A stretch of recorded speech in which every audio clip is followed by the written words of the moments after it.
Listen up, get ready, I'm not gonna take no more. There's a revolution, a revelation going on in my soul.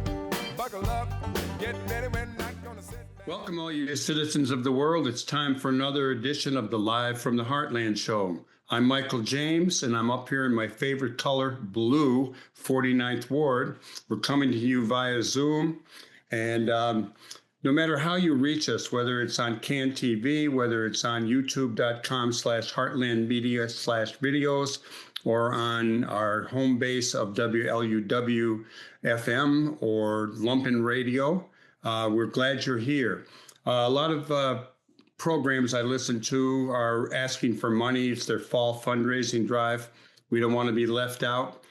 People helped us through the past year. It's time to get to us again. If you can, we'd appreciate it.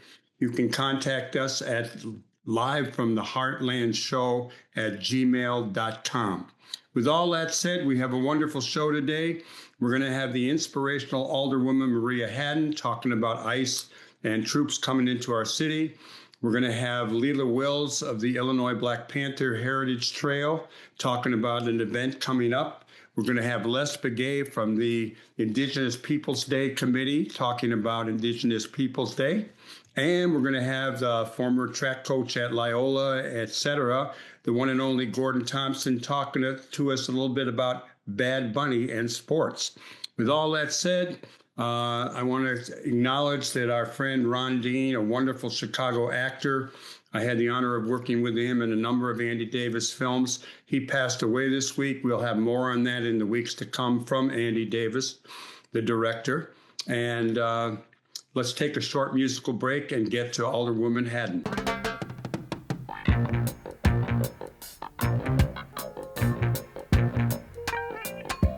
Get up, stand up, oh, stand up for your right. Lord, Lord, get up, stand up in the morning. Stand up for your right. Stand up for your right. Get up, stand up for your life. Stand up for your right. Stand up for your life. Get up, stand up for your life. Don't give up the fight. I say, preacher man, don't tell me heaven is under the earth. You don't know what life is really worth. Isn't all that glitter is gold? Half the story had never been told. So now you see the light. Hey, you stand up for your right. Get up, stand up, Lord, Lord. Welcome back, all you citizens of the world, to Live from the Heartland for the week of October 10th in the year 2025. I'm still Michael James up here in the very blue 49th Ward, and I am very honored to bring on our knowledgeable and inspirational Alderwoman, Maria Hadden.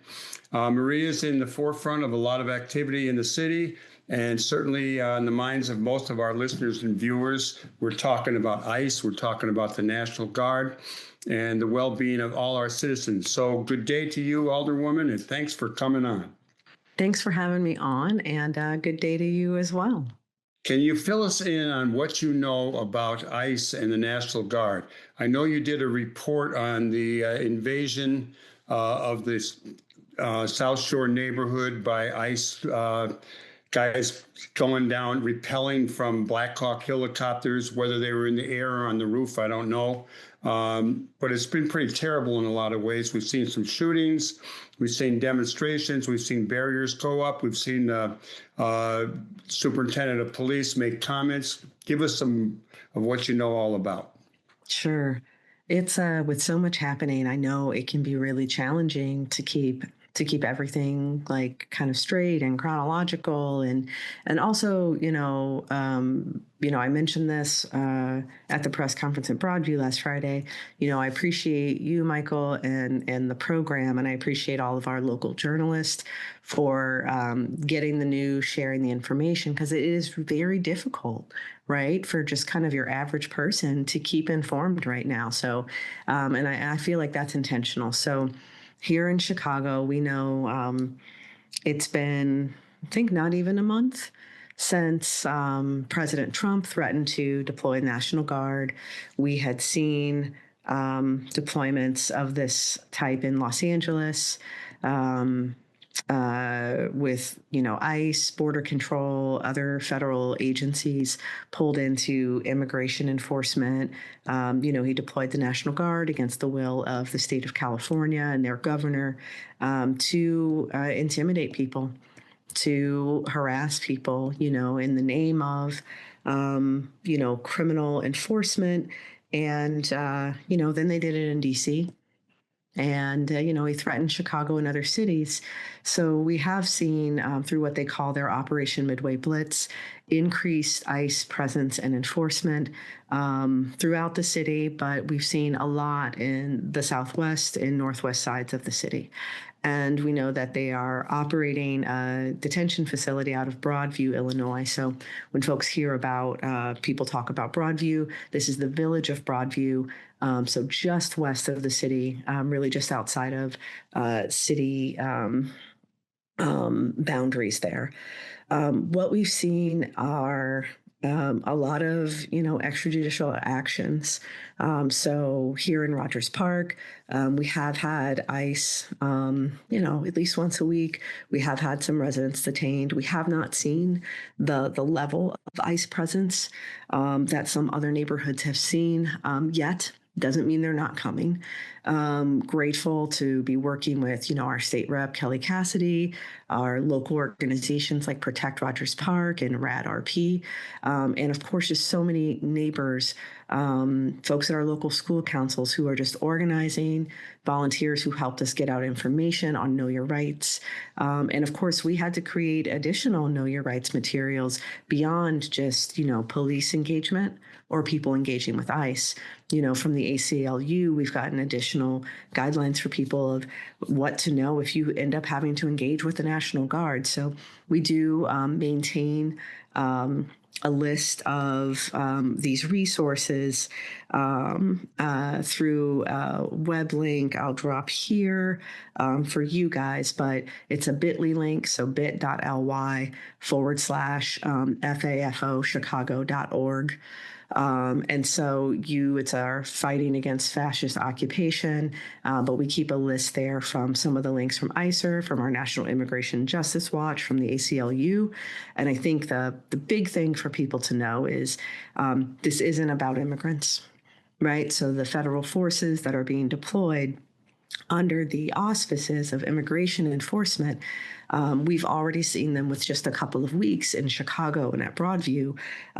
We've seen them shoot two people, one whom died. Is that with actual gun bullets, or is that? Oh, yeah. Yes. I mean, they killed the man in, what was it, northwest suburb? Yep. And then we had the woman this week who was shot. Thankfully, she is alive and has been released. But so we've had two people shot, one killed. We've had protesters and just general civilians on the street living their life in their neighborhood, tear gassed, people hit with pepper bullets, people roughed up, attacked, intimidated, followed, chased in vehicles. They appeared to have caused a vehicular accident over there by the Westside Justice Center. That also happened. And then, had a young Black man like in a chokehold. We've seen the video recordings. And so for Chicago residents, continue to document at a safe distance. If you're seeing ICE action, you can notify. We'll make sure to share the hotline, the tip line that ICER has been operating. That's a great way to let people know what's happening and where people are, and to document. So we are being attacked as a city. Our residents' civil and human rights are being violated.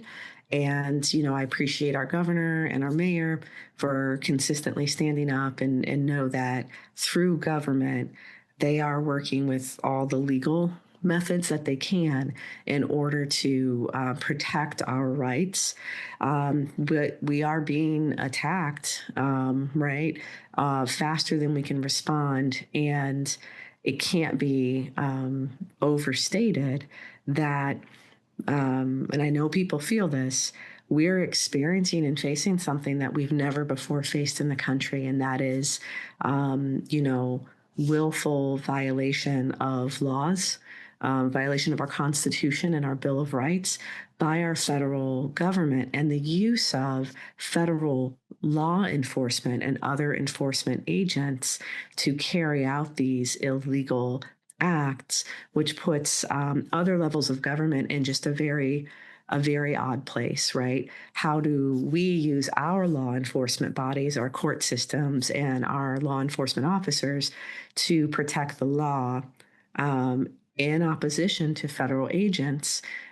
So these are some big questions in trying times, but Chicago's doing well, and people just keep up the documentation and the Know Your Rights work.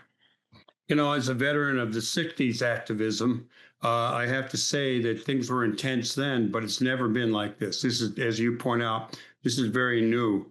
And I'm one of the things that I did see or was told about was ICE, et cetera. The government is now previewing or looking over people's social media. Do you know anything about that? I only what I read in the news, right, that they might be hiring as many as 30 people to specifically do social media screening. I'll say as a public official, I always assume everybody's seen everything. As a millennial, I assume that the government or some, tech agency has taken all of my privacy away in trade for using these social media platforms anyway. Not to say that it's a good thing, but I don't feel like any of this stuff is private, and not to mention the data breaches, right? The data breaches of all these people that say they protect our information, but what we're seeing in what the Trump administration is doing, obviously, it goes beyond surveillance for profit and advertising and Amazon wanting to sell you just the exact size rug that you need for your living room. This goes to, again, these are intimidation tactics. This is the behavior of authoritarian regimes, right? Who want to instill fear and control what we do. So even their announcement of telling people that they're going to do this is an act of, terror for our country, because now you're afraid of what you can say. You're afraid of exercising your First Amendment rights.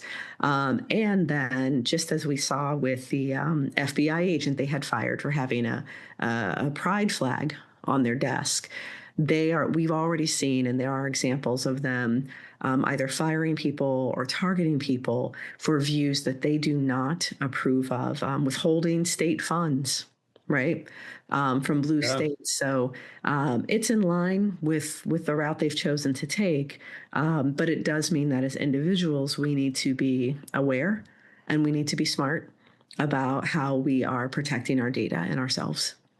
Let me go back to Broadview just for a moment. Early on, you, others, Daniel Biss, plenty of other people running for the Jan's congressional seat, Chuy Garcia, were out there. They were pretty concerned about the conditions within. Do we know how many people are held and if they're being fed, and how many people are having to sleep in the same little corner? Any of that? So what we know from basically family members who have been able to talk to people who've been on the inside. So they refuse entry to people who have authorization, right? Members of Congress, legal support teams. But what we've heard from people who had been held at that facility, look, it's not built as a detention facility, right? There is no detention facility in the state of Illinois for Immigration and Customs Enforcement. So they're using this facility outside of its intended use. So it's a processing place, largely administrative. So that means there aren't beds, right? So when they're holding people there, they're holding people in cramped spaces not meant for people to stay there. There aren't enough bathrooms. There aren't adequate facilities. What we've heard from people staying there is they're not fed adequately. They're not given access to, right? Like kind of the things that they are legally obligated to be given access to as people being detained by the federal government of the United States. What do you think about support from the city council?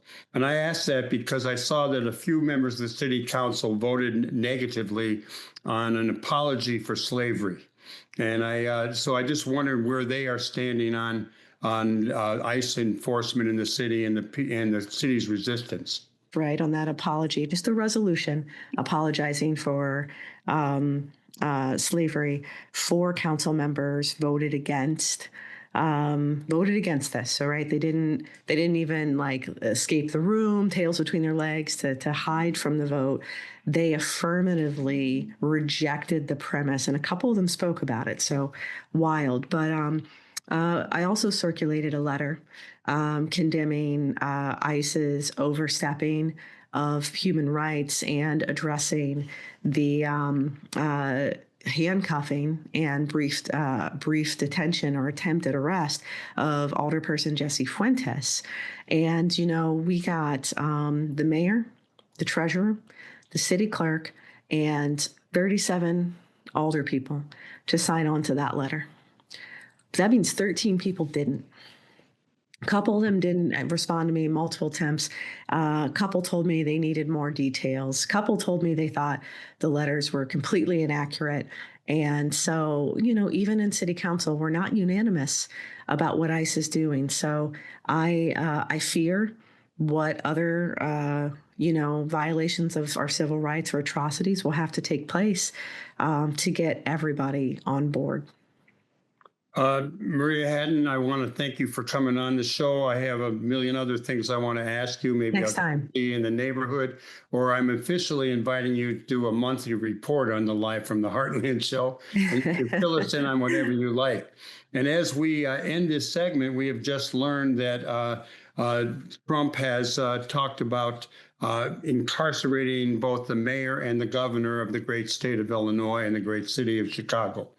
We will keep you posted. I will try to find out who are all these people in the city council who are a little bit backward and spread the word on that through social media and see what ICE does with that. Any parting words you'd like to share? We got 2 minutes.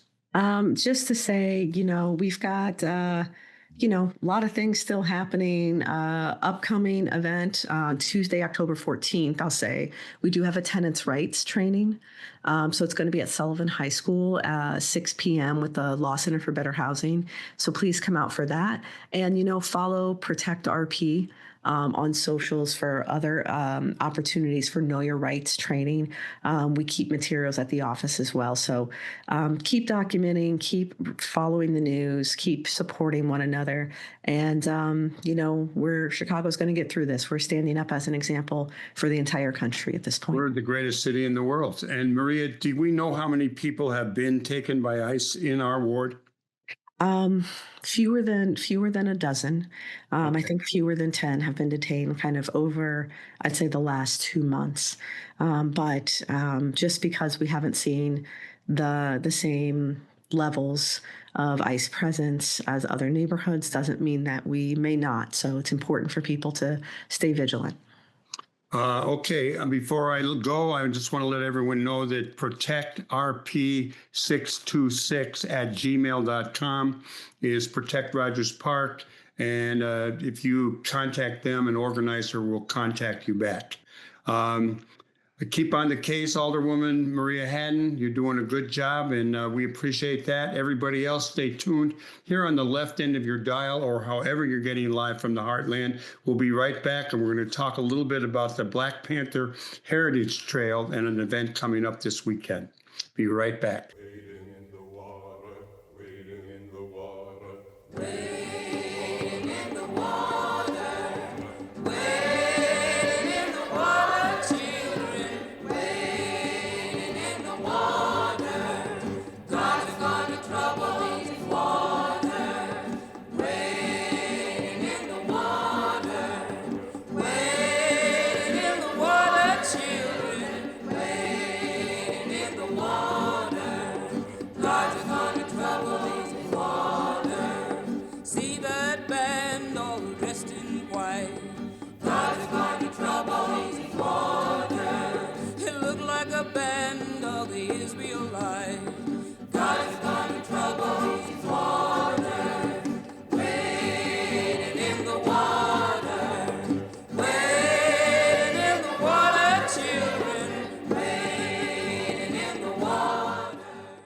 citizens of the world. Welcome back to Live from the Heartland for the week of October 10th. And regular listeners to the show know that we have long supported and shared information about the Illinois chapter of the Black Panther Party and the Rainbow Coalition of groups like the Young Lords, the Young Patriots, Rising Up Angry, and the Black Panther Party. And someone who's been really carrying on the tradition and providing information and things that people can remember and be reminded of our history is Leila Wills. And she is the coordinator, I'm not sure the official title, of the Black Panther Party Illinois Heritage Trail. And I've asked her to come on and tell us a little bit about what that is all about. Good morning to you. Good morning, Michael. Thank you so much for having me. So in 2023, the Illinois chapter of the Black Panther Party was added to the National Register of Historic Places. It's the first recognition of the party in this way across the country. And since then, other chapters and states are looking into how they can do the same thing. So in Chicago, which is where we're based, of course, this is where the chapter was headquarters, and my parents were in the Illinois chapter. So we have the Historical Preservation Society, which is composed of party members, Rainbow Coalition members, and supporters from the general public and children of the party like me. So we are building an inaugural heritage trail. It's called the Black Panther Party Heritage Trail in Illinois. And we have an inaugural 13 sites because we identify over 100 sites that were used by the Illinois chapter. And we're getting to the Rainbow Coalition throughout the state of Illinois, all the way from Carbondale, all the way up to Waukegan. So we have 12 sites that we're starting with in Chicago. The 13th is in Peoria, where Defense Captain Mark Clark started a breakfast program. And of course, he was murdered along with Chairman Fred Hampton during the assassination raid. So we're working our way through the city's permitting process, and they have been working with us. And so things are going well. We do have a few challenges, of course, but I do believe, I don't think any of them are going to stop us from what we're doing. So we've been having dedication ceremonies for these 13 sites. And this weekend on Saturday, we are having a double dedication ceremony at church at Holy Covenant United Methodist Church, 925 West Diversey, from 12 noon to 2 p.m., where we are honoring Panther lawyers, the People's Law Office. They are Site 11 on the Heritage Trail. Their office was 2156 North Halsted from 1969 to 1975, and they hid evidence from the trial against the city because of the assassination raid, because the party locations were being raided so often, they were afraid evidence would be lost, and they hid some of that evidence in Holy Covenant, Church of the Holy Covenant at 925 West Diversey. So that is site number 12 on the Heritage Trail. And that's only part of the history of that church, but that's what we're doing this weekend. And there'll be a lot of what you guys call Mother Country radicals there on Saturday. Well, thank you so much. And that church is very close to my heart. Rising Up Angry had the Fritzie Engelstein Free People's Health Center there. And I think both Mary Driscoll and I are going to say a couple of words real briefly. And Flint Taylor from the People's Law Office is going to talk. It'll be a fun gathering. And that's right at the corner, the southeast corner of Wilton and Diversey. And the L stop's right there. I don't know which one, but it's going to be a good event. And I'm so glad you're doing it. And I'll look forward to seeing you on Saturday morning. So everybody, right after you get through listening to this show, if that's how you're doing it, whip on over to the Church of the Holy Covenant. We're going to have a good time. We are. Thank you, Michael. Looking forward to seeing you. Thank you, Leila. Everybody else, stay tuned here on the left end of your dial or however you're getting live from the Heartland for the week of October 10th. We're going to come back and we're going to talk to Les Begay about Indigenous Peoples Day and what the status of that is. And then we're going to have one of our sports reporters who talks about the intersection of sport and society. Gordon Thomson talking a little bit about Bad Bunny and the NFL bringing him to the Super Bowl. Stay tuned. You're going to have a lot of good listening or viewing over the next half hour. Be right back.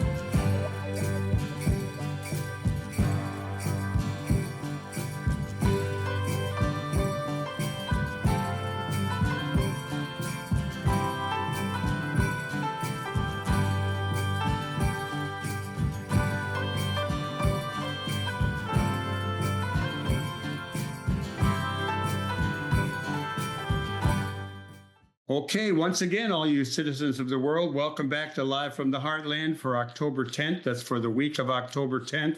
And I'm really glad to bring on now a friend, Les Begay. He is the co-founder of Indigenous Peoples Day. It is approaching once again. In the old days, we called it by the name of a Italian explorer. We welcome in the renaming of it to Indigenous Peoples Day. How about telling us a little bit about the origins of this, Les? Thank you, Michael, for having me on. I'd like to start off by saying that the United Nations General Assembly proclaimed it in 1977 to honor Indigenous people of the Americas. In 1989, South Dakota was the first state to endorse it. And in 1992, Berkeley, California was the first city to endorse it. Since that time, there are 18 states and the District of Columbia that recognize Indigenous Peoples Day, and over 220 cities. Of those 18 states, only 10 have replaced Columbus Day with Indigenous Peoples Day. It shares the date.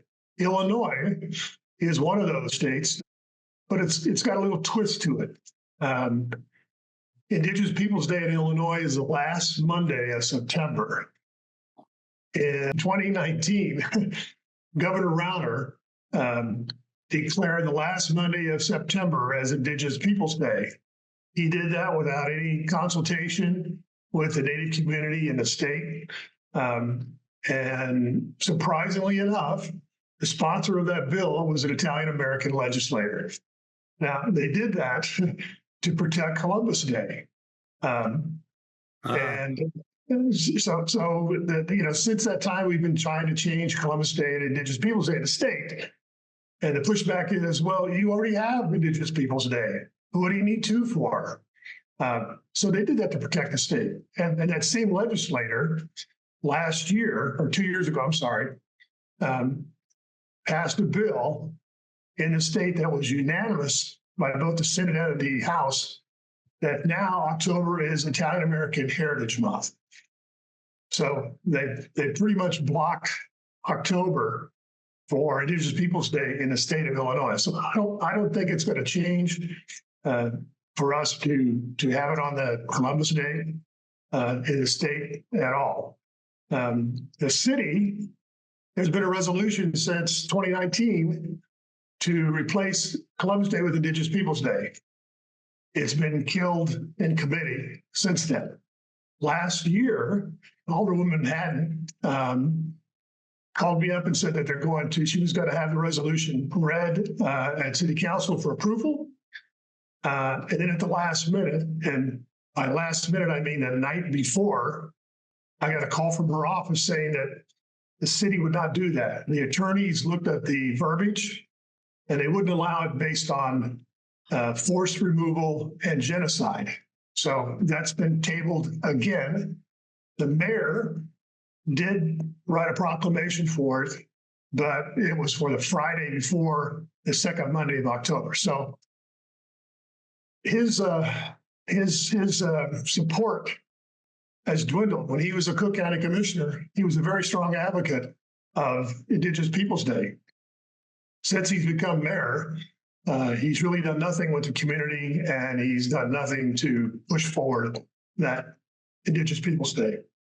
If he was as supportive now as he was then, I would have hoped that we would have had this passed by now. And when I first started was Cook County to try and get it changed for Cook County. I only needed 9 votes of the 17. I've only had 5, and there's a huge turnover now with new members. So that's kind of tabled for another year. So, here we are in 2025, and it's not recognized in the city. It's not recognized in the county, but it is in the state, just on the wrong day. What would be the correct day? The correct day would be the second when they celebrate Columbus Day. Now, I've said over I and don't know over. what day that is, but I Well, probably blocked it. it's the second Monday, second Monday of October. I've said over and over that 2 things. This is not anti-Italian, it's anti-Columbus. And the second thing is we have to have it on that day, and we would share it with Italian American Heritage Day, but not Columbus Day. That's the oppressed celebrating the oppressor, and we just can't do it. It's like saying that we're going to celebrate Juneteenth, but we're going to make it in April, and we're going to celebrate Juneteenth with Confederate Memorial Day. It just doesn't work, and I'm not sure why no one can see that, but that's the case. Can you give us an update on the Columbus statues being removed? Are they still somewhere else? They got taken down under the last mayor, which I thought was good. Right. One of them is going to be be put up in a new facility. It's going to be the Italian American Heritage Museum somewhere in the suburbs, south suburbs. I was asked about that after it was already agreed upon by the mayor. And I said, as long as it's not in Grant Park or in the city, if they want to put it in their own museum, that's fine. But I did push back at the mayor and say, if you're having discussions about putting the Columbus statues back up, we should be in that conversation. It shouldn't just be the mayor and the Italian Americans. We should be put in that conversation. Up here in our neighborhood, we have Potawatomi Park, and we have a guy named Walcott. There's a street named Walcott, and that was he was the Indian agent for this area. So I had some people. Actually, there was a person on the show recently from England talking about that issue, and just talking about our heritage of Native people in this community or in this area in Chicago.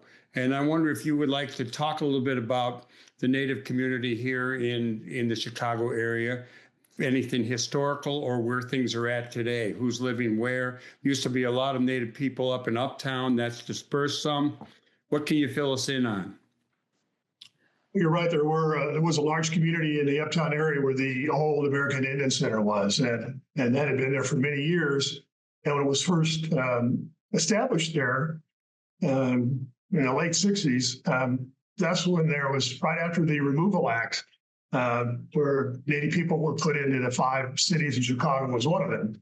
At that time, the center was of more importance because there was different services that Native people couldn't get anywhere else, and they went to the center. Since that time, the new center is in Albany Park, and the community itself has spread throughout Chicago, so we're not in the Uptown area as much. There's probably more in Albany Park now, but it's still not what it was like in the Uptown area.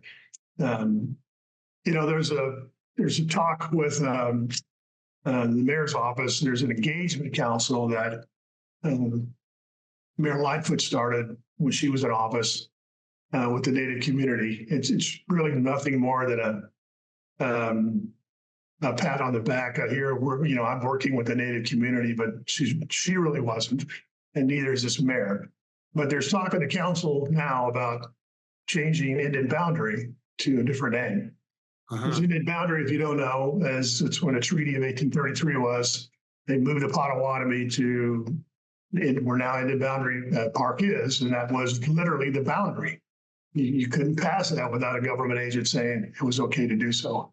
And to me, there's a bad connotation with that, and we need to name it something else. We're looking at to making that change. I apologize for saying Potawatomi Park. It was Indian Boundary. They're both close to each other. Yeah. Les Begay, we only have a couple minutes left. I'm wondering if you could share any information on where people would find out more about Native American affairs, what newspapers there might be or websites, and then anything on the administration, this current administration's impact on Native issues and people. Good online source is Native News Online.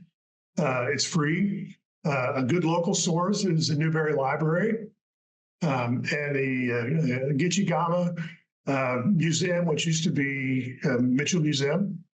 I was going to say, how do you spell Gitchigama, but I could spell Mitchell and find it. And also on Monday, which is Indigenous Peoples Day, they are sponsoring a powwow, which is free, at Evanston Township High School from 4 to 8. So that would be a good place to go if you want to celebrate Indigenous Peoples Day as well. That's on the 13th, Monday the 13th Correct. at Evanston Correct. High School. Okay. Yes. Well, any words on the impact of the current administration and any of their policies on Native people? They cut back education, which was a treaty obligation. They cut back money for healthcare, which is a treaty obligation, considerably. So, and also some green policies that the tribes have had, which is primarily solar energy. The funding that's been cut back on that has really stopped that development, as well as healthcare and education. I saw that he took money from Haskins College. I imagine a number of Native schools have been deprived of federal funds that were promised. Absolutely. There's about 12 throughout the country, and Haskell was one of them. Yeah. Okay, brother, I appreciate you coming on. Everybody remember that Indigenous Peoples Day will be celebrated here in the Chicago area at Evanston Township High School on Monday the 13th, a couple days after this show goes up.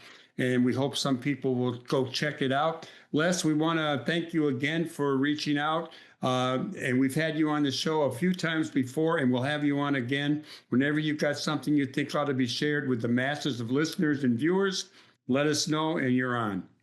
Okay, thank you. Always a pleasure, Michael. All right, brother. And everybody else, stay tuned one more time. We're coming back with Gordon Thomson, one of our sports and society reporters, with a little bit of information on Bad Bunny going to the NFL Super Bowl.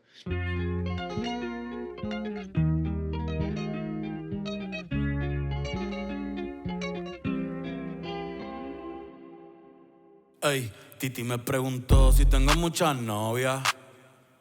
Muchas novias, hoy tengo a una, mañana a otra, ey. Pero no hay boda, Titi me preguntó si tengo muchas novias. Muchas novias, hoy tengo a una, mañana a otra. Me las voy a llevar a todas pa' un VIP, ey. Saluden a Titi, vamos a tirarnos un selfie. 6 chis, ey. Que sonrían las que ya les metí en un VIP, ey. Saluden a Titi, vamos a tirarnos un selfie. 6 chis, que sonrían las que ya se olvidaron de mí. Me gustan mucho las Gabriela, las Patricia, las Nicole, la Sofía. Mi primera novia en Kinder, María. Y mi primer amor se llamaba Talía. Tengo una colombiana que me escribe todos los días y una mexicana que ni yo sabía. Once again, all you citizens of the world, welcome back to Live from the Heartland for the week of October 10th. And we're really glad you're here, and it brings me great pleasure to bring on an old pal who he's getting older, and he's been a pal for a long time, former track coach at Loyola, at DePaul, and other places.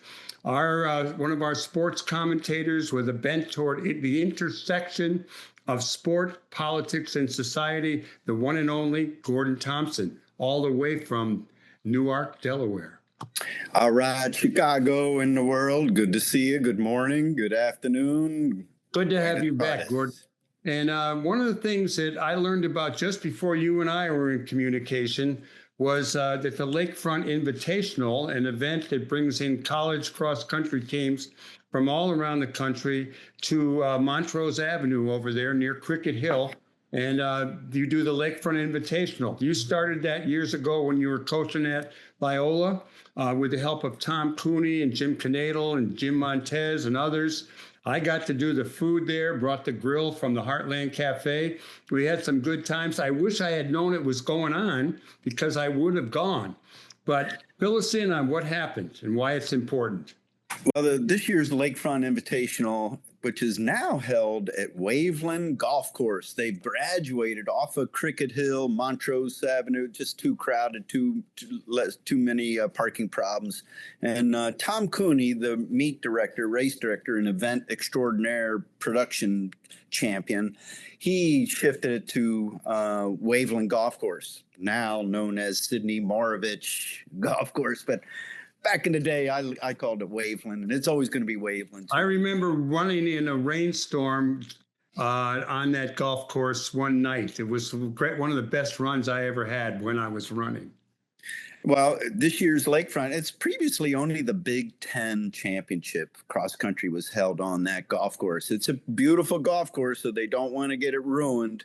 But this year, teams from all over the nation competed at that Lakefront Invitational, the Sean Earl Lakefront Invitational. Sean Earl was a student athlete of mine back in the 80s and 90s that died of cancer, and really tragic. Great guy, Sean Earl. So Mark Burns, the coach that replaced me, he had the foresight to name it the Sean Earl Lakefront Invitational. Get a load of these teams that came to Chicago and right on our lakefront. Wisconsin won it. Loyola was second, but Minnesota, Louisville, Cal Poly, SLO, San Luis Obispo out in California, North Carolina, Chapel Hill, University of Toledo, Washington Huskies, all the way from Seattle, Providence College Friars, Boston College, NC State Wolfpack, perennially a cross-country strong, and Florida State Seminoles, Indiana Hoosiers, and then finishing last this year was the Santa Clara University team, so all the way out from the Bay Area of California. That's one hell of a lineup to come to little old Loyola on the lakefront. And Loyola did finish second behind Wisconsin. Wisconsin's been a powerhouse for years. But on that Loyola team, coached by Gavin Kennedy, who I coached at DePaul when I left Loyola, he was a great Irish miler for me. Gavin Kennedy has assembled one hell of a cross-country ball club. As you may or may not know, cross-country needs 5 men and women, 2 separate teams, and the lowest score wins. So first place scores 1 point, 5th place scores 5 points. So the number 2 man for Loyola, Jake Phillips, who is the son of 2 ex-athletes of mine at Loyola, Steve Phillips and Julie Keller. Both were runners for me, and who would have known that they would have had a great athlete? You know, 9 times out of 10, when 2 great athletes get together, the offspring are not great athletes, definitely not. But that 1 out of 10 that the offspring is a good athlete or does participate in the sport, it's really cool. It's a shot in the dark, and it's so much fun when Shot in the dark. Parents, yeah, it was more than a shot in the dark. When parents can get together and enjoy times with their college friends, and a whole new beginning with Jake Phillips. Congratulations, Jake and Steve and Julie. Gavin has done an unbelievable job. Gavin Kennedy. He didn't come right out of DePaul to Loyola. He was grounded his oats out at Iona College in New York, and then lastly at Wisconsin. So he's got a good coaching background before he got to Loyola. Congratulations to the Ramblers. Gordon Thomson, that's great news about the invitational that was just held on the formerly Waveland Golf Course. How about taking us to Tokyo now, where the track and field championships were just held? What do you got to share about that? Hey, we have the world track and field championships are in the odd years, so this year was 2025. Next year is 2026. So there'll be no world championships. Everybody's trying to get ready for the Olympics in LA at 2028. But this year's world championships, we've got a brand new women's sprint hotshot. And her name is Melissa Jefferson Wooten, just like the last name of same basketball coach from Purdue and UCLA, Wooten. So she won the 100, the 200, and the 4x100 relay. The dig is her time in 100 meters is 10.61. That beats a lot of men in the championship rounds. And the men have got the benefit of testosterone. Let's forget, men or women are not equal in sport. No, they're not. So women, and her running 10.61, only a few athletes have run faster. I saw Flojo in Indianapolis run that 10.49, drug enhanced. It was very obvious that she was juiced up and jacked up, muscles rippling all over her body. She was pretty good for the sport. Flojo was very dynamic and real flashy character and really very fashionable, but she was dirty.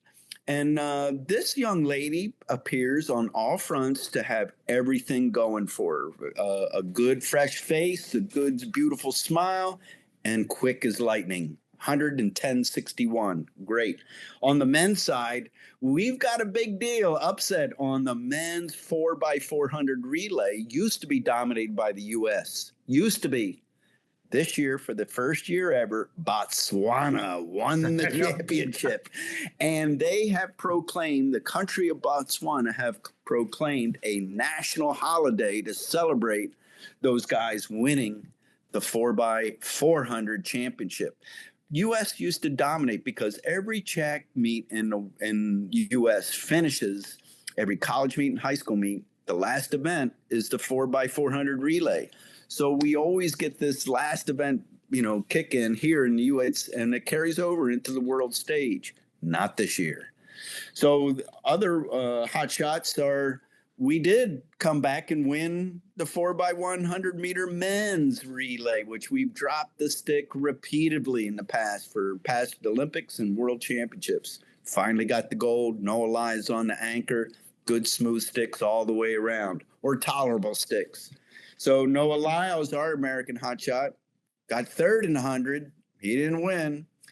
Two Jamaicans beat him straight up. And but he won the 200 and won the 4x1. We've got new deal in the men's 5,000, our Olympic champion in the 1,500, Cole Hawker, winning off the kick in the 1,500 at the Olympics. He didn't make our 1,500 team, so he did run the 5,000 and won it. What's up, Mike? I was just going to say, I was going to want to move along to keep us in a time frame. Okay. And why don't you wind that? Anything else you want to share about the championships in Tokyo? Just the pole vault, 14th world record by Armin Duplantis, who's more American than Swedish. He represents Sweden. And his father jumped for Sweden. Who would have known 20 years ago when he declared to use Swedish that it would have been a better deal than being representing the USA at this present political time? Yeah, I saw that on TV. That was a good one. Let's, you have some affinity to the NFL, National Football League. You have a couple of nephews coaching or being administrators now. What can you tell us about the NFL's decision to bring Bad Bunny singing in Spanish to the next Super Bowl, where I think already Christy Noma said ICE will be all over it, like there'll be all these immigrants coming to pay billions of dollars to watch the Super Bowl. What can you tell us about the Super Bowl and Bad Bunny? Do you think Roger Goodell said, who can I pick for the halftime guest to piss off Donald Trump the most? No, he didn't. They want entertainment. And Bad Bunny is good entertainment. That is good, high energy music that is super danceable. All of it's in Spanish, but so what? You don't have to know what the words are. Just follow along with the rhythm, the beat, the energy. It's fantastic. That's what they want at the Superdome halftime show is high energy, good stuff. So, hey, I think they did a great job, and it has nothing to do with politics, has everything to do with entertainment. Keep it there. Keep the orange one out of your mouth. But politically, I thought it was a great move. Okay, so the Bears are going to be called the Cook County Bears or the Illinois Bears. I'm not sure, but I know that they are going to finance the new stadium and where that beautiful racetrack in Arlington Park used to be, the Arlington Park track. So sad. And they're going to pay for it themselves, but they still want $822 million, more or less, for the surrounding buildings on the property they own. I say no to that. What do you say? Absolutely not. Get a clue, Chicago Bears. You will always be the Chicago Bears and not the Cook County Bears. Get a clue, administration, McCaskey family. We're not going to bail your ass out. Just pay for it with tickets. And then if you got to get a loan to increase your surrounding areas, get a loan. You'll be able to pay for it eventually. Every NFL team makes billions of money. You don't need the public. We got enough problems. The public need their own money for the police, for the fire department, for all the schools. Stay out of it. Thanks a lot, Gordon. It's always good to see you, even if it's on a Zoom. I want to thank all our guests today, Alderwoman Maria Hadden, Leila Wills of the Black Panther Heritage Trail, Les Begay on Indigenous Peoples Day, and Gordon Thomson on sport. I want to thank our producers, Katie Hogan, Tom Clark, and I want to thank our engineer, Hal James. Last week we had a number of interesting guests. You may want to check out that show. We had Alderman Vasquez, Don Rose on rules of engagement, Pablo Menendez on the 9 lives of his mother, Barbara Jane. Keep doing good in the world. The world needs all the good that we all do together, because together we can make a difference, and now is the time. Over and out till next week. Are you doing the best you can?